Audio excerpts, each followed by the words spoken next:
2018 թվականին պաշտպանության ծախսերը կազմել են 245 միլիարդ։ Ես առիթ եմ ունեցել խոսելու, որ շատ կարևոր է 2025 թվականը համեմատել նախահեղափոխական տարվա 2018 թվականի հետ։ Իսկ 2025 թվականի պաշտպանական ծախսերը եղել են 664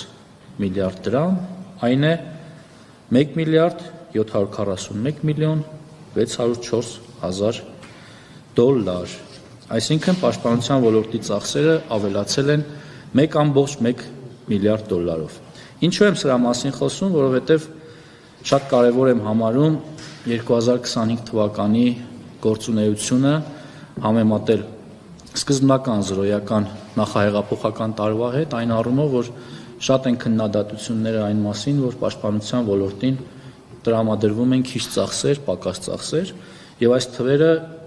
խոսուն են, մեղմ ասած, եւ ես ուզում եմ, որ սրա վրա ակցենտ դնելով շարունակենք 2025 թվականը համարել գերարդյունավետ տարի պաշտպանական ոլորտում իրականացվող թե ծախսերի եւ թե ընդհանրապես ոլորտը իմ կարծիքով 25 թվականին մեծապես շահել է։